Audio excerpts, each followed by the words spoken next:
The inside infrastructure and the outside of the school had many cracks all over it, with some of the top parts of the building actually already breaking into rocks and coming down. It was built with this traditional style of building, which is stone stacked on top of one another with cement plaster, which makes a very fragile building that is susceptible to disasters. It's not earthquake resistant in any way, shape, or form.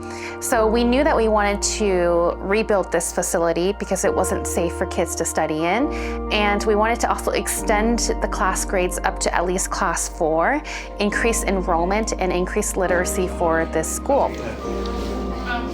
We're building with pillars, we're building with reinforced concrete, and so it actually just lasts a lot over time and years, and that's a big part of Building Education's mission, to rebuild schools that are actually disaster resistant, no matter if it's a flood, whether it's an earthquake or monsoon.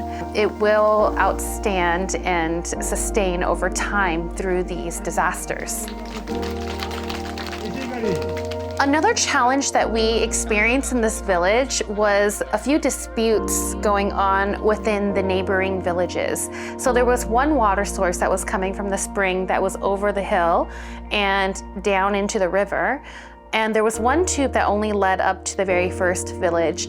However, our school was located in the village over the hill, and there was a neighboring village in this area as well. So there was this scarcity of the simple resource of water, and 2 villages that were actually fighting over this water source. So we knew that we also needed to create an additional water source at the school for the kids. This project turned out to be very successful with a 3 partnership between Building Education, our partner organization, and the local municipality.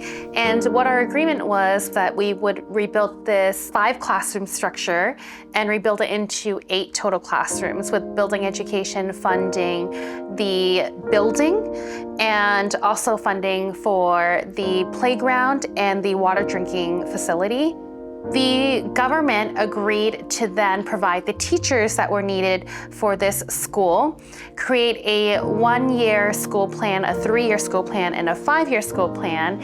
In addition, they built the roads that lead up to the school, which actually is a huge component to it because it drives visitors and traffic into this area to help us build up this community. And they also then installed electricity into the area, so there was no energy source prior to that. I want to thank you for your helping hand.